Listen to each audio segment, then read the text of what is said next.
are in the world. I hope the world is treating you well. That's our bartender, Sean. He's really good at what he does. We like the back of his head in our I like the back of Sean's head. Absolutely. Yeah. That's from a different story. My co-host tonight is nobody else than the artist formerly known as ATI. How are you, artist? I'm good. I'm ready to talk about some sports. Well, that's good. That's good. And we're bringing back a crowd favorite, let alone a show stalwart, in Rick Limpert today. I didn't know it was a crowd favorite. You are a crowd favorite. You hear that crowd? That crowd right there. That crowd right there. They love you. That they right love there. You. So, Larry, what did you order? I ordered the wings. Ordered wings. What flavor was that? Just the regular. So like mild, medium. Have I'm you had them surprised. before? I'm surprised Larry didn't go with hot. He seems like he seems like he could rock some hot wings. I can usually eat them hot, but I don't want them. Well, but you gotta be careful. I've been known to eat a lot of hot food, and you go into some place and they're like, "Oh, it's hot wings." I'm like, "Yeah, some people call that atomic." Yeah, So you do have to be a little careful. You do. Yourself, I'd like you to tell everybody what you ordered. I got a hamburger and fries. Hamburger and fries. Anything on that burger? No, nothing on the hamburger. Nothing. I'm basic. Yeah. It's basic. Hey, there's nothing wrong with being basic. No. What'd you order, Rick? I'll try the wings, too. Medium? No. Half garlic parmesan, half honey mustard. Ooh, I like that. Garlic See, a little parmesan sounds good. A little bit of flavor. So, Three Guys Who Love Sports was originally started by my What did you order? What did I order? Oh, Tried to escape. I did. I went with a lobster ravioli. I'm not Okay. feeling super hungry, and I've been known to inhale 12 lobster ravioli. And That's a heavy meal for the hot summer day there. Really. Might need to get myself some lemonade for drink with that. But the show was originally started by my typical co-host Chuck Burge to give guys who are in time of trouble an hour to watch and do something other than fight their own battle. And today we're doing the show for Chuck. We're hoping Chuck will be back here next week, which next week is Chuck's birthday. He's going to be probably broadcasting this show on his birthday. Should we get him a birthday present? My birthday present for Chuck is I'm not going to be here for his birthday. I heard he's going to be in his birthday suit. That's another reason why I'm probably not going to be here. So Adam gets to co-host 2 weeks in a row? Yeah, Yeah. but Yes, you do. They get 2 weeks of me? This is the best birthday present Chuck could have given me on his birthday. And I know, that checks all of your social media boxes, and you're very excited about it. But remember, you'll be sitting next to Chuck, who will be in his birthday suit, so it might not be everything that you wanted. I'll just close my eyes. It's fine. Are you taking vacation again to Rochester, New York, or where are you going? I'm gonna light off fireworks in downtown Kennesaw. Kennesaw always does theirs on the 3rd as opposed to the 4th, so we invite a bunch of people up to the office. So I will be cooking or doing something. Is next Wednesday? No, next Thursday is the 4th. I'll look That for is my correct. invite, Yeah. I guess. It just happened. Okay. Boop. So we have a new sponsor. We did his commercial once last week, and I was told by Chuck that he loved it, and he already got somebody to call in. So hey, what do you know? Sometimes great things happen when you follow greatness, like ATI and Rick. Yeah, I do follow greatness. I am greatness. You are. So, Joshua Smith commercial. My name is Joshua Smith, and my wife Tammy and I are graduates of Kennesaw State. I've been practicing law for 24 years, specializing in sports and entertainment law, while continuing in criminal defense, civil litigation, juvenile, and personal injury law. And I'm ready to represent you all the way from the small town to the Supreme Court and any appellate court in between. With all the new rules regarding NIL and cash payments to athletes, we are placing a new emphasis on Kennesaw State University student athletics to help our student athletes better navigate some of the bigger issues that have tripped up so many. Give us a call tomorrow at 706-217-2095. And thank you to Joshua Smith Law. I met him at the Kennesaw State golf tournament. Incredibly nice guy. A really nice guy. He actually gave me his business card. So He told me to call him if I ever get in any trouble on TV. if you ever get in trouble or have an NIL deal, where Yeah. can we get you some NIL money? I need some NIL money. Yeah. Well, the NIL summit was just this past weekend down at the College Football Hall of Fame. Nobody You told weren't me. down there, huh? No. No. We need a sponsor for my pentathlon. Well, I think that last name we're going to have to work Crooks somehow into it, but either by hook or crook or something. We'll get you something in there. So the halfway season of baseball is in about 3 days. Mm-hmm. Is AA ever going to do anything, and are the Braves okay if he doesn't? What do you think, Rick? I think this year's a little different, and I'm sure he's been working the phones. I think the asking prices have been big so far, and with a certain number of teams are needing players, and I think it's going to go down to the wire. He's going to, I think he's going to be active. The Braves need a couple pieces. I see my team, the Brewers, picked up Dallas Keuchel today. I didn't even know he was still I know. throwing. I looked at it because I'm such a fantasy geek. I'm like, Dallas Keuchel. So I looked it up. It's like, okay, he only pitched 8 games last year, only 11 games the year before. So definitely. Teams are looking for He was on the bodies. Braves not that long ago, right? Well, a few years ago. Yeah. A few years ago.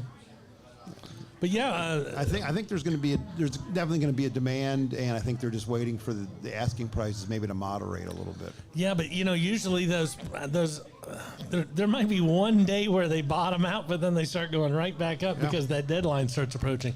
The Brewers are looking really good this year. No Craig Counsell, and that all-star pitching staff has been decimated and lives in a lot of other cities, amazing. but they're number one. They have a great they're proving that defense can win you games. Their defense has been fantastic, and they're stealing bases. I was going to say, are they a fast team? Yeah. I heard an announcer call them the other day. I think this is a really good compliment. They called the Brewers a button-up team, which means they're very fundamental. They're doing things very fundamental, not making mistakes. And a team like that, when you have a low payroll like that, you have to be that way. Well, I remember when the Royals won about, 7, 8 years ago, Yep. and I really thought that was going to push the envelope, and we would see more people, maybe not going Moneyball, or maybe taking the Moneyball aspect and just saying, I want a fast defensive team, and let me build something that way. And it really never happened. But, we'll see what happens. Yeah. So, hockey is finally over. Is there anybody else but me that just hates the idea that hockey lasts longer than basketball? I hate that they both go into June. I just don't think they should be the finals start a day apart. I've never got it. I don't know what the answer is. I mean, would you start hockey in July so that they could finish maybe when it was still cold outside? Well, if you start hockey starts in September? Right. You can start in September and end in April-ish. So do they play?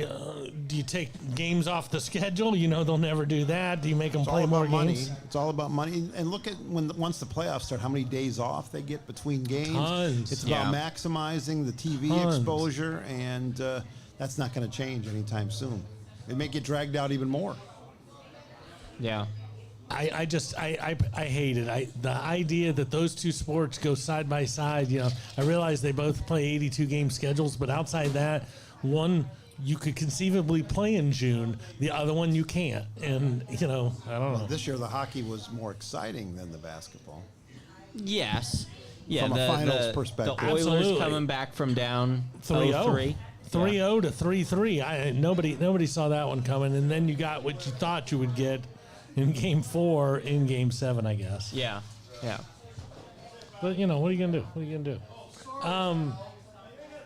Big Atlanta news tonight. The Number 1 draft pick. The Hawks becoming a juggernaut. Is that what it says you, Mr. Limpert? We're talking about the Hawks. Remember, we're talking about the Hawks. We are talking about the Hawks. It's an Atlanta team. Yeah. The team that It's gonna- drafted Chris Washburn in the 80s. You remember that? I do. Stellar pick. I do. They've had a good they've had a not a good run. Maybe it'll change. But the number one pick, do you know when the last time they had the number one pick was? Ooh, And who they took. You asked me this question. I've already shared this.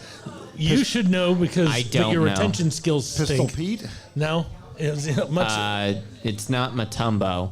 No. No. Mid 70s, last guy to challenge to take UCLA out. NC State. Oh, No, I got nothing. really? David Thompson. And I didn't know he was a Hawks draft He pick. wasn't. He didn't play. He went with the ABA that gotcha. drafted him. So the last time the Hawks had the number one pick was 49 years ago, and he never played for us. Who did he go play for? In the ABA? St. Louis Spirits? Something like that. But you know, I mean, that's the history of the Hawks, and we finally pulled off this miracle where we've won the lottery, and they say it's the worst year ever. But there's got to be somebody out there. There are players who could make this team infinitely better. It reminds me a lot of the 2014 draft class. I mean, you had Giannis I think Giannis went at like 15, but outside of Giannis, really there wasn't a lot of talent in that draft class. But he went 15. Yes. And they said even at 15 they were taking a chance Yes. on him. I mean, he was raw. Well, but that's my take on the draft in itself is you just really never know. So, I mean, maybe there's a chance. I think there's a chance, but I mean, Don't get too excited. yeah, it as much as I love him, it says a lot about a class when Zach Edey is the 2-time National Player of the Year.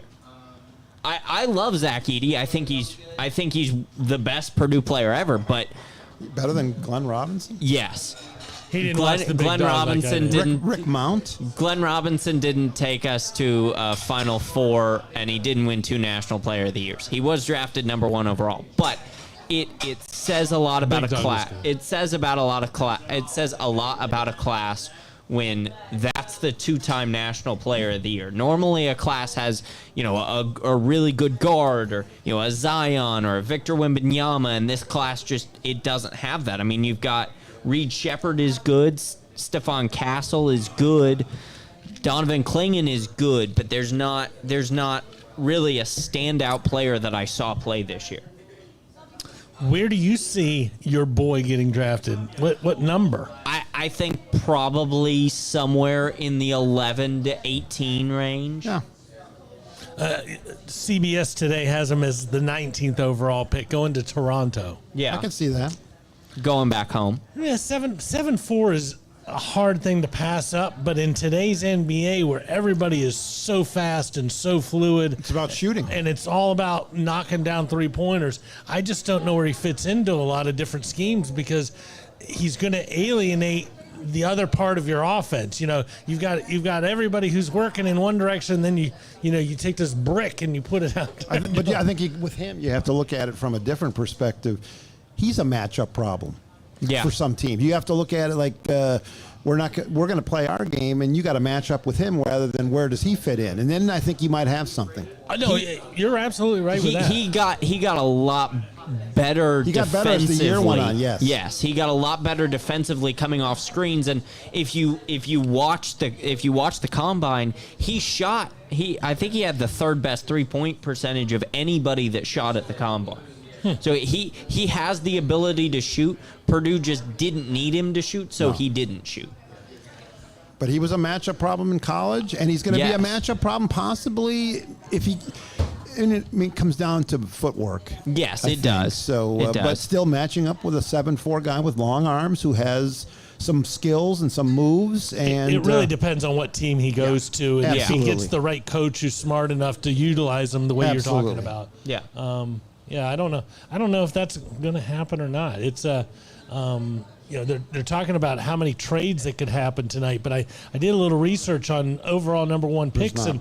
and nobody trades the number 1 pick in this sport.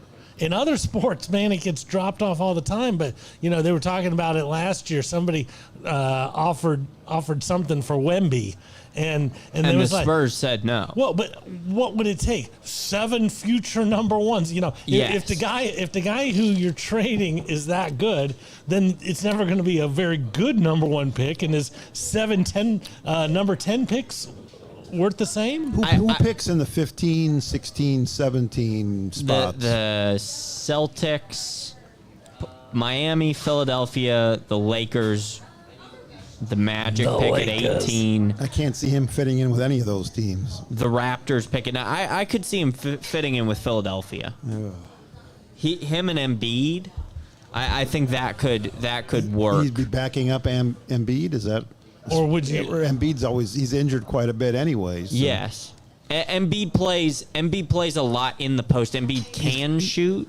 I'm rooting for Edie. I hope he gets on the right team, and I enjoy watching him play. And Would that turn Embiid into a 4? I'm a power forward he now. kind of plays a 4 right now anyway. He does Yeah. in his own little way. Yeah. But I think if there's ever a year that the number one pick is going to get traded, I think it's this year. And I think if you get a good enough offer for a superstar that plays maybe the 3 or the 5, if you're the Hawks, I think you take it. I was reading something, they were talking about the Rockets and that the Rockets are the most likely team to trade, but the Rockets don't have a huge gap area. What they really need is just a star. So what would they do? You know, would they do this for this? And I just, there's so many holes in the Atlanta lineup that I think this is just a, go say a prayer and Let's sell some tickets. Yeah, I mean, I think if to some French people coming over. I think if you could take somebody, if you could take an offer for probably not a Jimmy Butler, but if you could get somebody like that and then move DeJounte Murray for a pick later in the first round, I think you'd be okay. And I think they're okay with moving DeJounte Murray. It'll be interesting to see what happens. I don't know. When you're the Hawks, you might just want to blow it up and start over. Yeah, at this point. and I think I saw the comment. I saw the comment the other day that the Mavericks built a team around Luka. The Hawks haven't necessarily built a team around Luka. I mean, they brought in DeJounte Murray, but DeJounte Murray is kind of a competing guard. It's you need Trae Young to be the alpha guard, much like the Mavericks have brought in Kyrie to support Luka, but Luka's still the number one option.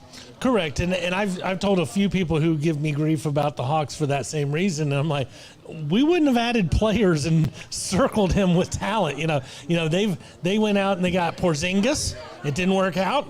We'll get Kyrie. They're constantly looking for something new to add to have around him, and we would not have given anybody that type you need Trae Young to play a little defense. That's what they said about Luka. You do. Yeah. Come playoff time. I'm a Dalton Connect guy. I look at him. If we could trade to number 5 and get the Hornets' next 3 number 1 picks, and we'll take Connect. I'll sign up for that. Whenever you say Dalton Connect, I think it's a cell phone tower up in Northeast it's what Georgia. It sounds like. It's what it sounds like. And he's one of those guys who's probably cocky and just fizzle right out, but man, every time I've seen those him, guys stick in the NBA for years. I mean, Reed Shepherd is going to play in the NBA for 10 plus years. Yeah. I mean, and then be the coach of the Lakers. He's like a Redick to me. I mean, I watched Dalton Connect at least twice this year. Purdue played him in Maui and then in the NCAA tournament, and I love Dalton Connect. I mean, he had 40 in both games. He's a tough matchup.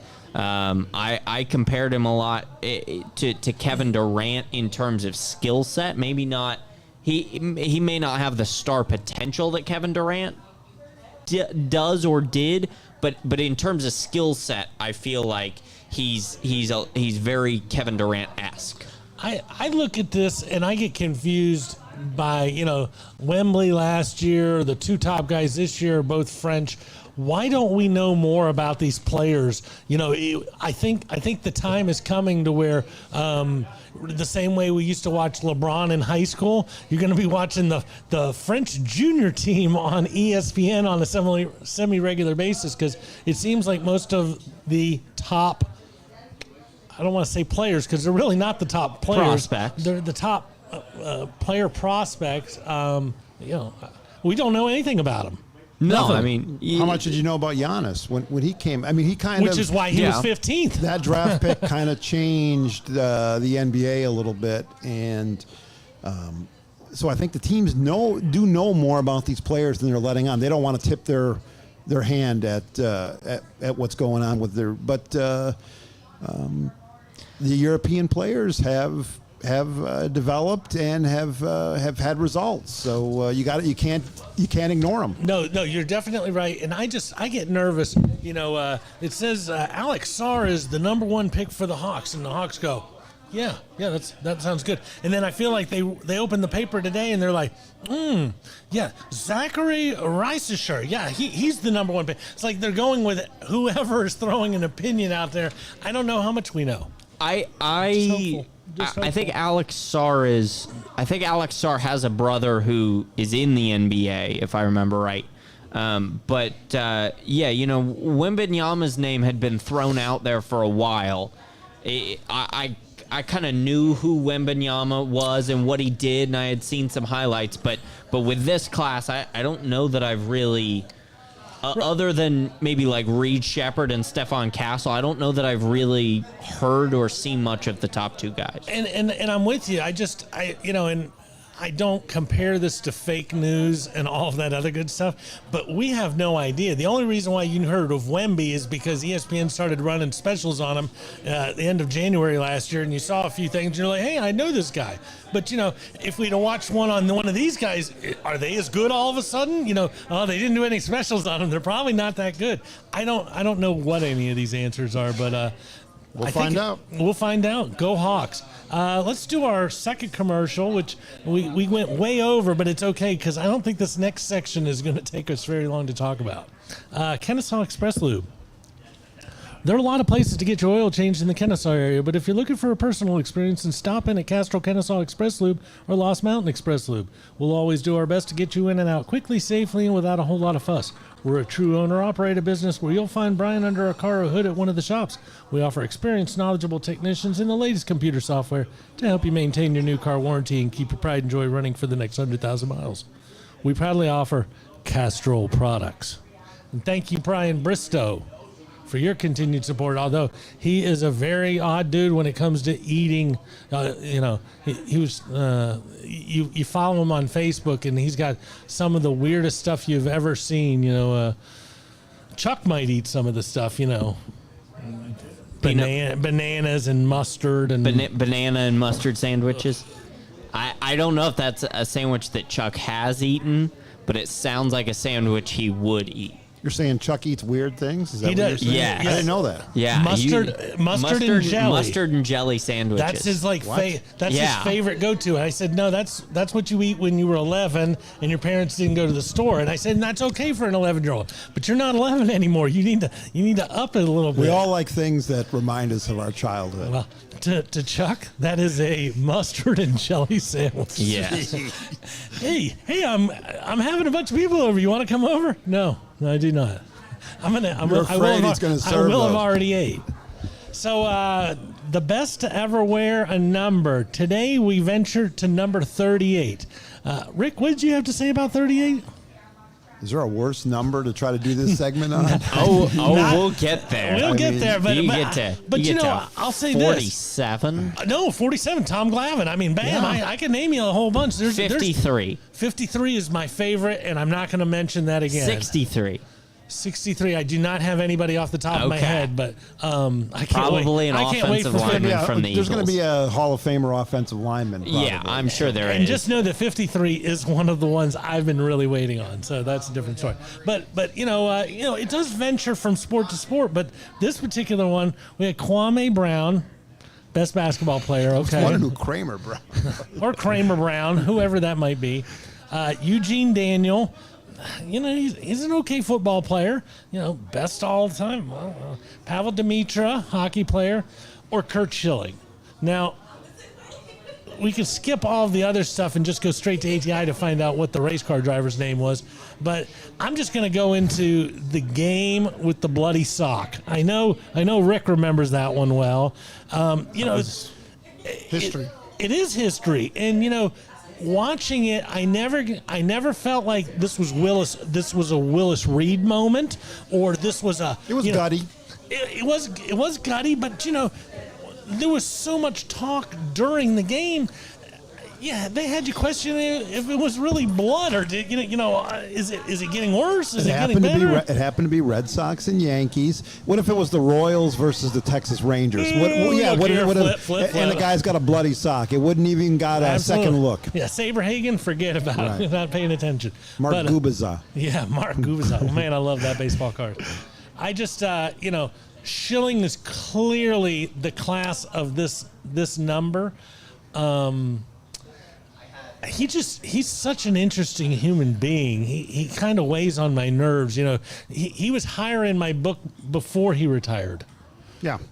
Well, he's one of those guys that whatever room he's in, he thinks he's the smartest guy in the room. And then he's going to explain to you why. Yes. and he's going to tell you a second time why he is, too. In case you missed it the first Right. time.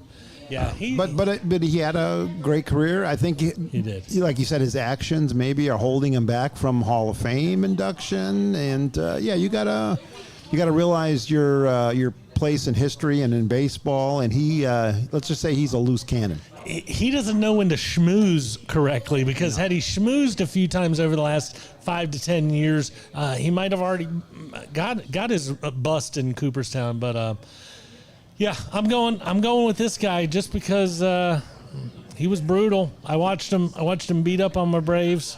And he was a Braves killer, kind of, yeah. Watching him and Randy Johnson, I went to the perfect game in the playoffs. It was like, oh, please tell me somebody stole my car today to take my mind off of what's going on here. I like going off the sheet though for a number. And that's what I want to hear from you. Yeah. I know you got a good one for me.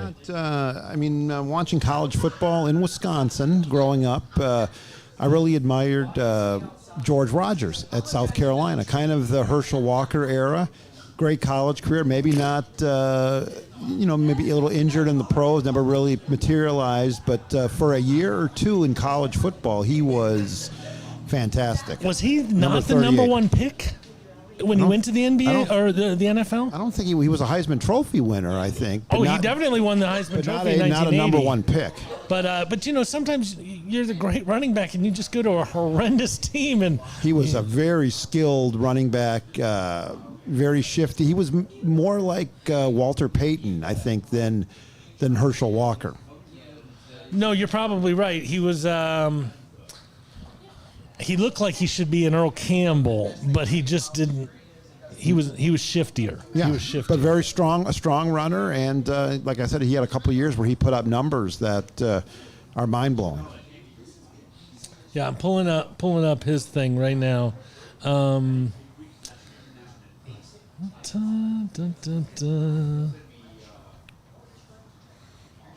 He was the. Why doesn't that say there?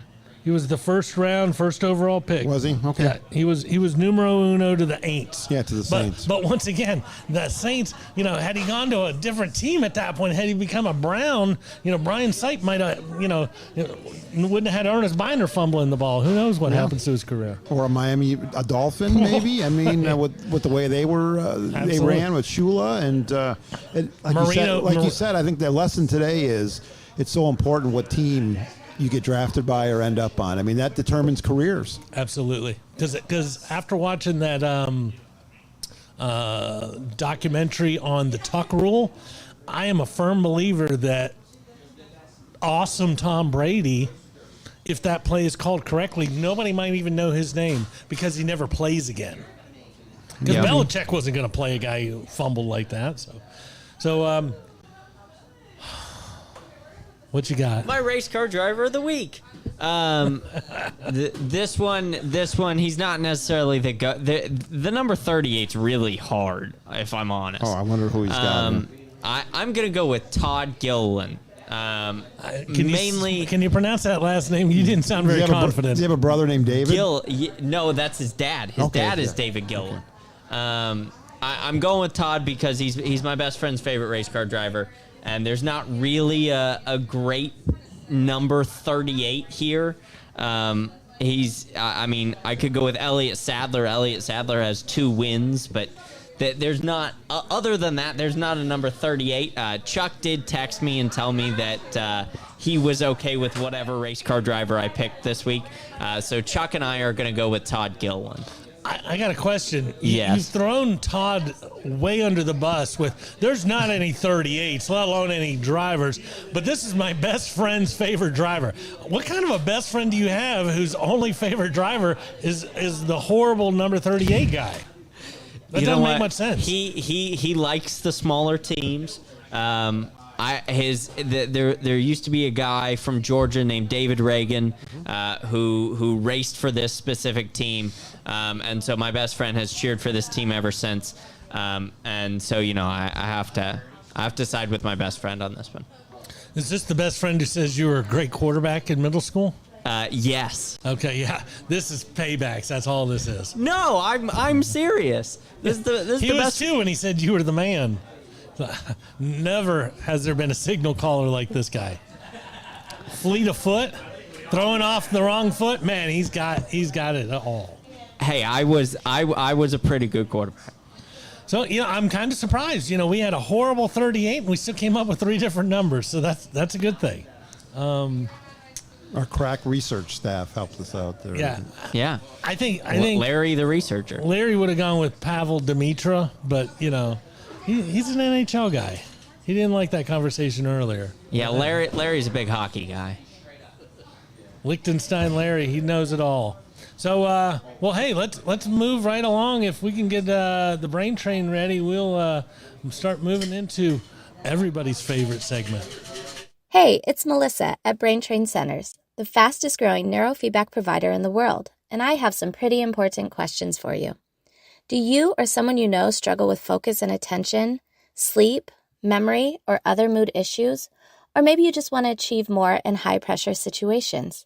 Well, what if I told you you can unlock your brain's full potential and change your life entirely through neurofeedback, a drug-free and natural approach to negative moods, and it's backed by more than 50 years of research, so it's not new. It is safe for both children and adults as you retrain the brain to create new pathways. Medication may help short-term, but they don't address the underlying issues. Just as push-ups help your physical strength, neurofeedback is personal training for your brain.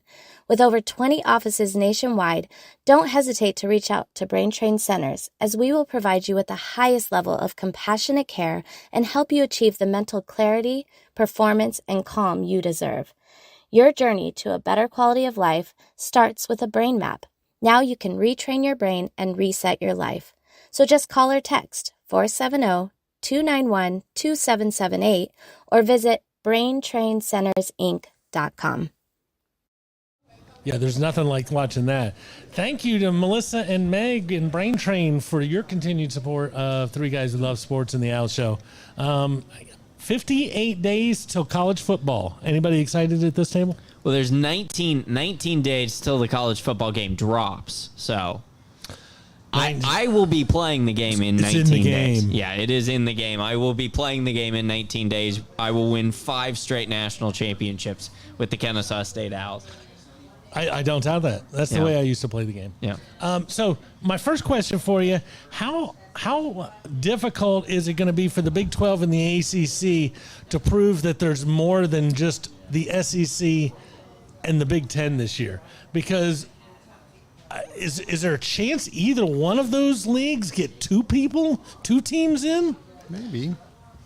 I don't know. I mean, I think the ACC has Clemson. Clemson, Florida State. I think the bottom of the ACC isn't great. Stanford's been okay. Cal's not great. SMU is making their power cut. They're okay. I think the ACC's problem is the bottom of the conference is going to drag them down. But I think they're very top heavy. They've got some good teams up top. Notre Dame's kind of an affiliate member. They've got Miami. In terms of the Big 12, I think the Big 12 is better all around.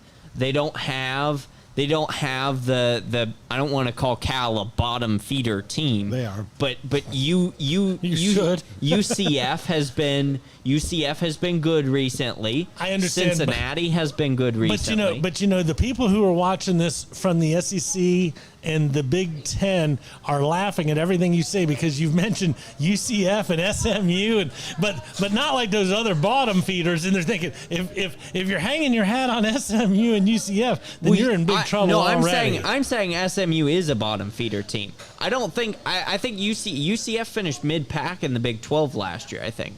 They're a respectable team. But the Big Gus 12 Malzahn has just lost their two best teams. Yes, they did lose their two best teams, but they picked up Dion in Colorado, and they picked up Arizona. Sold. Arizona was good last year. Arizona can compete Yes. at many different levels, Yeah. and the Big 12 is probably not a bad place for them to be. But when you start looking at the final 12, Utah. I don't know. Utah will compete in the Big 12. Utah competed in the They Pac-12. will definitely compete in the Big 12. You picked Utah to win the Pac-12 last year. Absolutely, and I don't have a problem with it. But when you're once again, if you're hanging the sexiness on your conference on Utah, then you are in big trouble. We don't know. You could say the same thing about the Big Ten. They've got what Michigan, Ohio State, USC, and Washington, and then after that you've got Illinois and Northwestern and Indiana. No, I have Oregon. I have Penn State. I have all sorts of teams on that second tier. You're talking about the third or fourth tier. But does a conference like that, do they beat up on each other and it hurts them? Well, or do they use that to their advantage? But at this point in time, does it really matter when you have bottom feeders? Because we're not looking to see, there's not 4 teams getting in, there's 12. So we're expecting teams to have losses. We don't know what's going to happen. This is uncharted territory. When you get to 10, 11, 12, a lot of it is going to be about strength of schedule and the strength of the conference, it always is. It's going to be a couple 3-loss teams that the other 11 teams look at and go, I don't want to play them. I don't want to play them. It'll be Wisconsin and.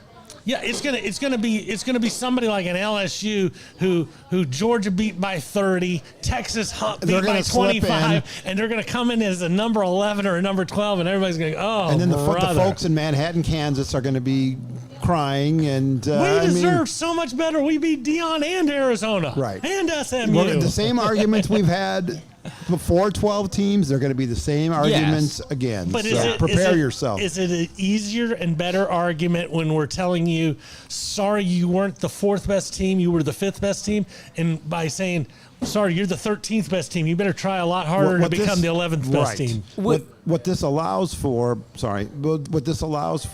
is a team that gets hot at the end of the year and uses that as to their advantage.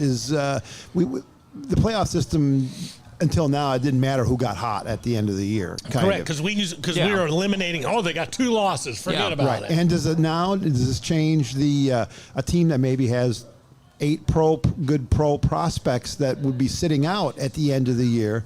Is that the encouragement for them to play in this 12-team playoff? I really hope not, but if that's what gets the game going and they are going to play, then so be it. I guess they deserve to be. We're going to have the same issues that we've had all along, I think. We in talking about teams that get hot, I mean, LSU would have made the playoffs last year with Jaden Daniels, and the defense isn't great, but that's a scary team that you don't want to see. I mean, they could have put up 70 points on you. Well, and once again, we talk about it from this perspective or that perspective. Yeah, LSU and Georgia, who hadn't lost in 3 seasons, who lost to Alabama. They're in there. There's just so many teams that are going to get plugged from the SEC and the Big Ten into there, and you go, well, Ohio State lost a couple games late, but man, they're Ohio State. The same teams that you didn't want to play now are going to be the same teams you don't want. Who's going to want to play Georgia? Nobody. Not a single soul. But I mean, that's we're in the same playground as we've always been in. But college basketball has 68 teams, and we still argue at the Yeah, end of the we're year going that to. Indiana State should have made the tournament. This team should have made the tournament. Well, that that's- team shouldn't be in the tournament. But that's that 34 at-large bids. I mean, that one's always going to be screwed up, and so be it. If you can't win your conference tournament, you got to go to what you know best. But this is just going to be so entertaining. But the idea of the 2-loss team that we've written off every October or November, they're out of it. There is no more They're out in. of it. They're in. Like you said already, Rick. If they get hot at the right time, Who's going to keep a team that's won 9 straight games and they're 10-2? correct? And maybe they had a bad loss early, a non-conference loss. Who's going to keep that team out? So let's go backwards. I went to this game 5-6 years ago where that horrible Auburn team that had lost 2 games by mid-October, and then they came and they get, what was it, it was the one that bounced off of the Alabama. Was it the kick six? It was the no that and then, so it was and then it they was, beat Georgia the next No, week. they beat Georgia. It was the Marshall threw it. It bounces off the Georgia guys. He catches it, and then they beat Alabama the next week. And then they go to the national. Then they go to the SEC championship and game. got hammered. They got hammered in that game. They started out 7-0, and then Georgia just took it behind the No, woodshed. that's a different year. No, that's the same exact year. And my question for you is given that same circumstance, a team that's lost too early, and if you come and you beat Georgia and Alabama and go to the SEC championship, man, we're pushing you into You're this. going to be in Yeah. that tournament. We're sending you into the tournament even after that loss. You win 9 straight games to end the year. You're in that tournament. Or maybe you lost your last game and you lost a couple early, but man, you look pretty tough in Dan, November. do we Yeah. really need a conference championship game now, do you think? It really makes you wonder on a lot of levels. I mean, I'm okay with the conference championship game if it's pitting two Does teams. it mean as much now? No. I don't think so. I think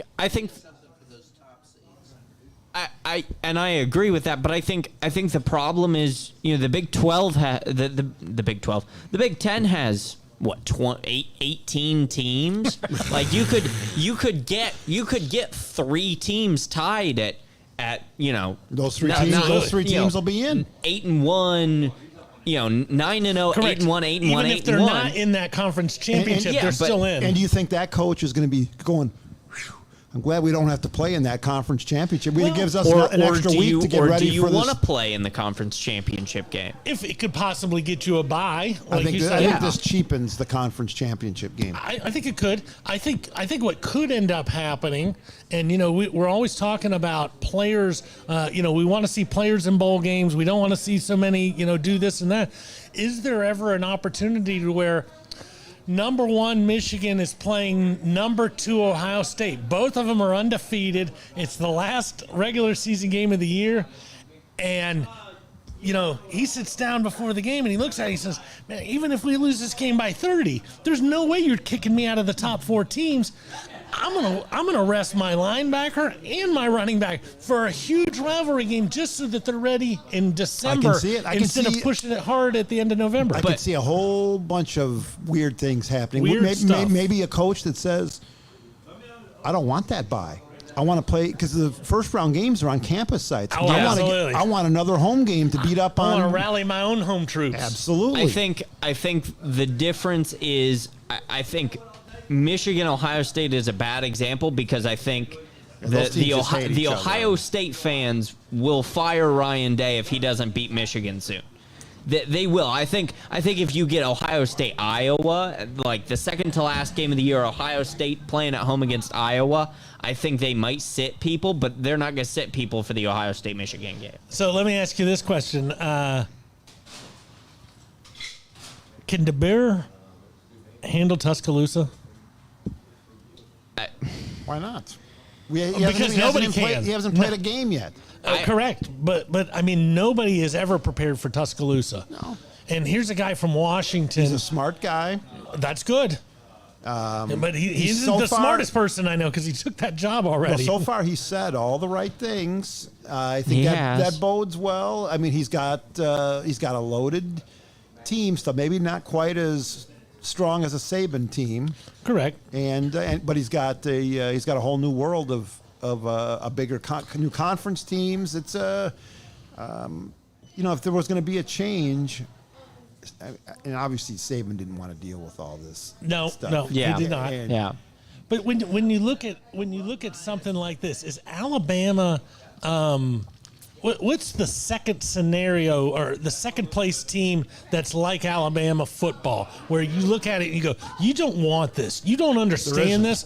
The only thing I could come up with was Kentucky basketball. just another But even sport. Kentucky basketball, you look at it and you go, they watch horses sometimes. So it's not the same as Alabama football. A&M football? No. Because that's still Texas. I think that one's dead. You should talk into that one.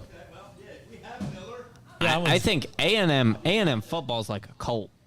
The Lakers.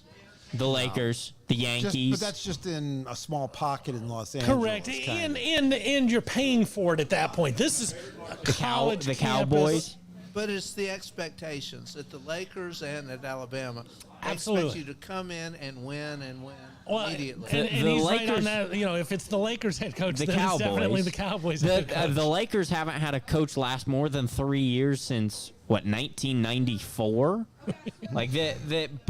But I think DeBoer's problem is that I don't know that his style of football is going to translate well to the SEC. I mean, you think about Georgia wants to run the ball. I mean, as good as Carson Beck is, Georgia can run the ball down your throat.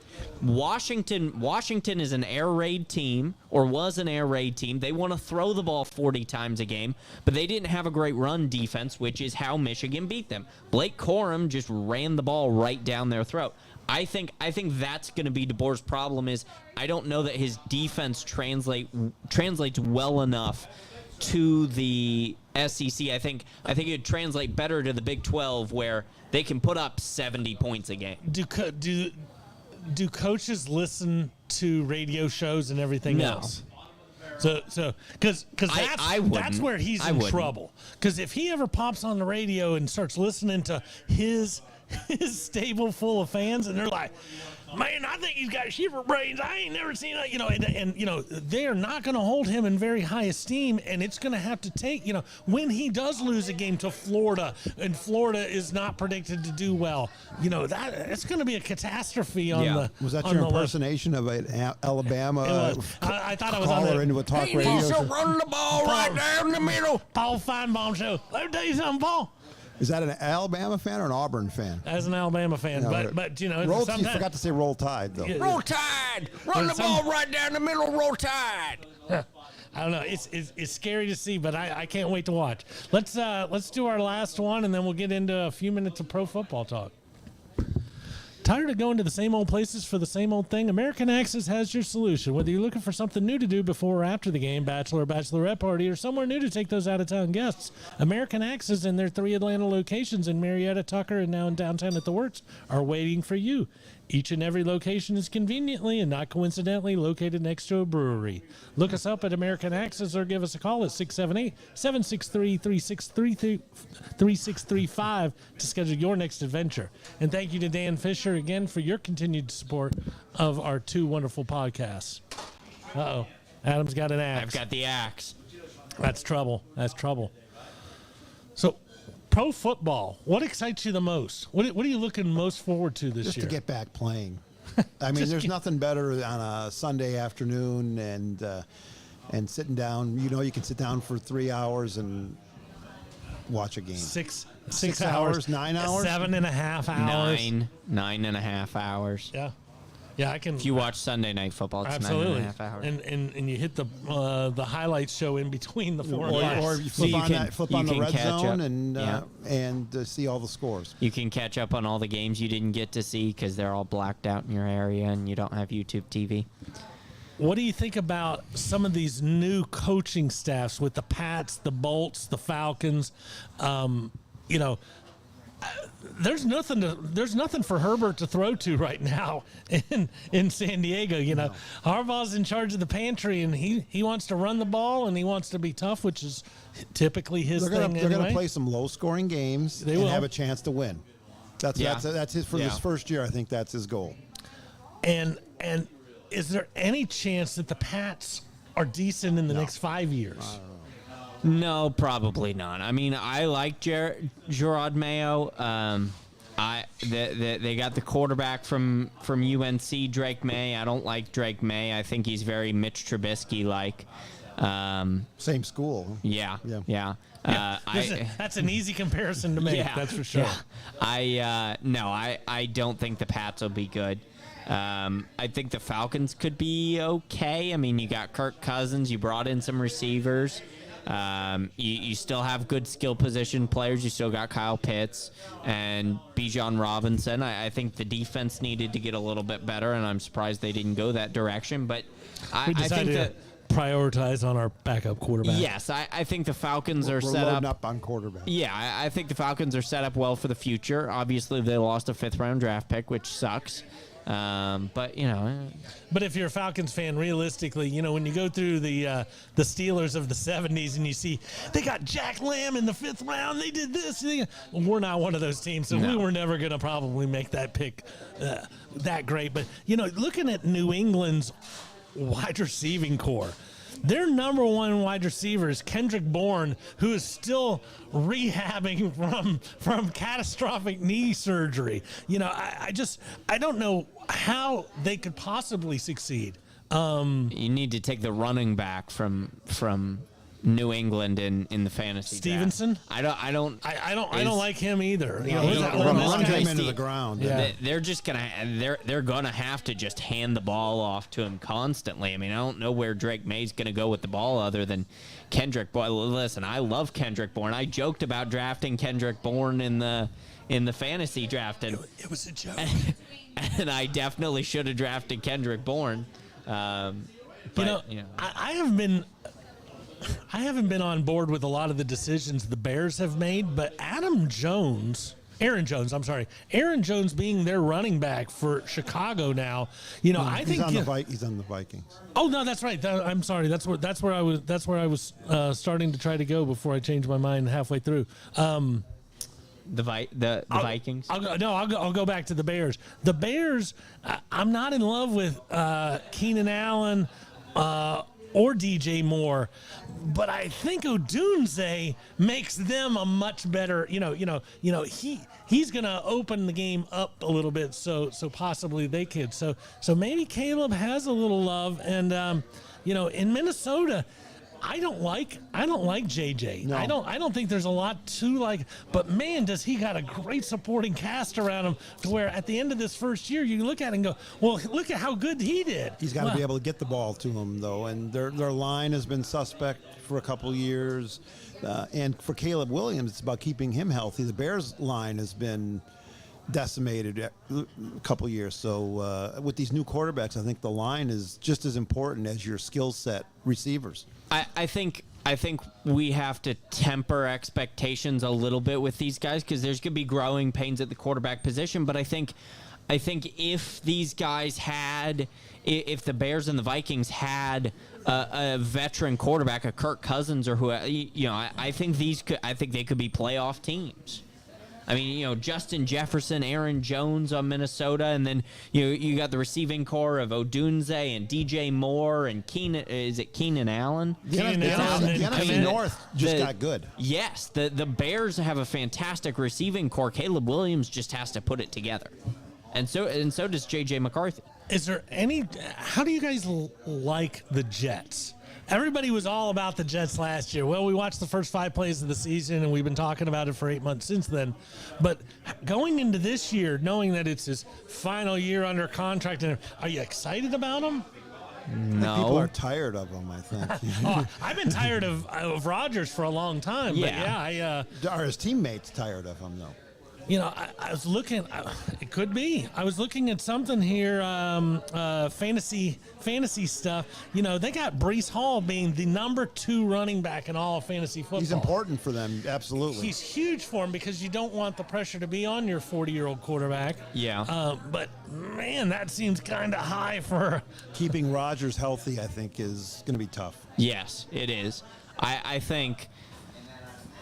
think Aaron Rodgers made one move too many. I think he probably should have retired as a Packer. I don't know that this year's going to damage his legacy. No, but it's you don't not, want to see him limping around a field. Yeah, again. I don't think it's going to be a great year. But how good was that team last year? They weren't a horrible team, were they? No, they weren't they weren't a terrible team, but it wasn't. No, they didn't have that X factor saying Hut. But, Yeah. if I don't know. They had a defense that played well. The last Yes, defense they they played did. out. They They've did. got a young stud wide receiver. They've got a lot of good weapons. Garrett Wilson's the one I was talking about, but I don't know. I've never been Rodgers guy, so when everybody else is making awards for him, I just kind of listen and I nod a lot. But I'm just not real sure what we're going to see there. Yeah. What about the Eagles? Are we going to see That's a that tough 10? one. Are we going to see that 10-1 team? I don't think so. I hope we see the 1-6 team.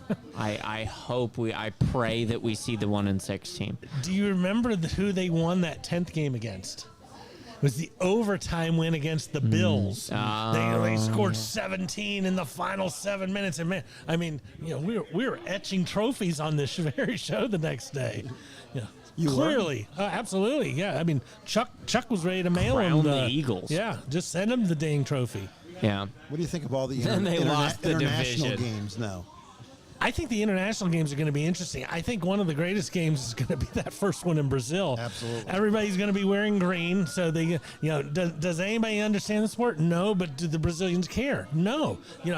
Those guys right there, they're going to be, I mean, it's going to be They're crazy. gonna have the that's the flares. That was Jamaican green that I looked up. It looked like a soccer team. They're gonna have the flares and the Oh, stands. they're going to have the little the noisemakers. vuvuzelas. They're called vuvuzelas. Yes, they are. I think it's going to be amazing. I do don't- too. I don't know how much players are going to love it. That's a far trip. That is Yeah. a trip. I think the novelty hasn't worn off yet. Yeah. So I think they're going to embrace it. I think they're going to enjoy it. There's going to be fans, maybe not as many fans as would be in London type thing. And are we still playing a game in Berlin this year? I think so. I believe so. I think it's in Munich this year. Munich. But yes, a I German think the game. best thing about those European, you know what I'm going to say. The best thing about those European games is you can roll out of bed at about 8 a.m. and it's almost time for kickoff. But Yeah. Get my donuts here. Yeah. No, it's nice and it is interesting because their fans, although not knowledgeable, they're very loud and boisterous. So it's not like they may not know all the intricacies of the sport. No, But when you're watching the game, you will not get confused and think that it is a Virginia Wake Forest game, where there's no backwards noise. They're not going to know what a stadium. 3 technique is. But, No, but they're not they're gonna know going to three know when a guy but they- crosses a goal line. Yes. They're gonna cheer uncontrollably most of the game. So it'll be fun. It'll be interesting. But yeah, I don't know. And they're going to put more money in the NFL's pockets. So Is there ever a chance that somebody gets stationed over there? yeah. I think London, probably not Munich. Yeah. If Well, you- no, Munich is definitely not. very far. Yeah, well, Munich's a few hours further than London. I mean, just going to London and you like the Seahawks are like, dang, we gotta go play there again. I think that's a rough week. But I also think that if you have one European team, it would make sense to have Two. a two or four to have their own kind of division. Yeah. I think it's definitely possible. And I think if you take a road trip to London, you're going to want to play 2 games. Yes. Probably. So, whether and- you're playing a London team or you're playing another U.S.-based team that's over there as well. There's ways to do it. There's You ways could put to it. do You could put a team in Dublin and a team in Paris and How many a teams team you in putting Munich. over there? Well, London, Dublin, Paris, Munich. That's 4. So then they have their own division. Didn't Rhine have a team in the USFL? The Yeah, they Rhine did. Fire? Is They that what did. it was? They did. But yeah, I don't know. What's the name for the London team? We can't use the Monarchs again, can we? The London Bridges?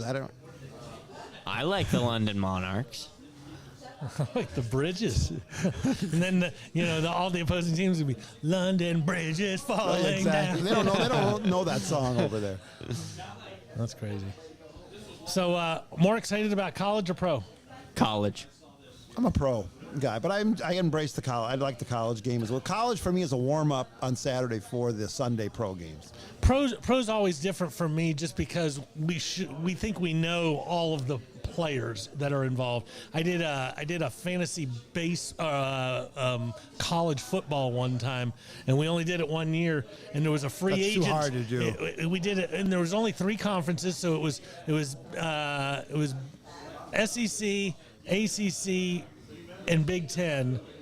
And after the 3rd week, somebody signed this quarterback named Johnny Football, who was still you know, He went nuts. Yeah, I mean, he was scoring 90 points. You know, it's Right. like I have 40 points rushing, 40 points. So yeah, it was a little different, but We should do a fantasy college No. football. We should do fantasy college football this year.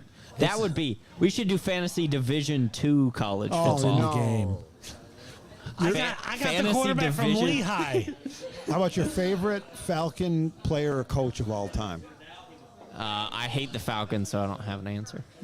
I like for some Roddy White sticks out Roddy in White my was a head. nice player. Other than that, I hate the Falcons. Roddy White, it's such a hard question for me to answer, but I'll go with Roddy White just from the standpoint that Roddy, when he first came to the league, did not have a lot of stuff figured out. He didn't go to a big school He that was very prepared him. green. He was very He green. was very green, and He made a great career out of it. and man, without Roddy White, Julio doesn't end up being Julio. He's the guy who trained Julio what to do and how to do it. So Dan Quinn or Arthur Smith would be Dan- my favorite Falcons coach. Dan Quinn was a better coach. Is a better coach than Arthur Smith. Though. How about Jerry Glanville? got You tickets. don't even remember the Jerry Glanville era. No, I wasn't born then. But But that I was- know that he saved tickets for he was the one Elvis. that saved tickets for And, Elvis. and on the weekend before they weren't playing. He was racing NASCAR. Oh yeah. He was racing in the Busch Series. Right. The It's coach of the with, Falcons. with a cowboy hat. You know, put on my cowboy. And he would crash every week. Get out of here. Lord knows. You know, I always give it up for Dan Reeves and said, you know, when Dan Reeves inherited that team, he had 19 wide receivers. He didn't have any fullbacks, any tight ends, anything. And so what he was able to do in a very short amount of time and take us to the Super Bowl was Well, he knew probably one of the football. greatest. He knew football. He knew football very well. He knew. Well, guys, that's a little over Awesome. an hour for us. But Awesome. Thank you for tuning in today, guys. Thanks for coming. A root out Yep. to Mr. DeBurge, if you're watching. Yeah, Chuck hope, Getwell. Hope that was enough to pass a gallstone or something. I don't know. I don't even think that's a problem. But watching that might have been Hakeem DeBergeron. DeBurgewan. Hakeem Hopefully he didn't have a DeBergeron. heart attack watching this. Yeah, well, it could have happened. It could have happened because I am not a moderator. No, you did great. I can talk, but I'm just not that guy. But guys, get your numbers. Check your numbers. Get yourself in there. Get looked at. Make sure you're around with us for a long time. And we look forward to seeing you back here 1 week from today on July 3rd, Chuck's birthday. Right. Have a great week. And we'll see you soon. See ya. See ya.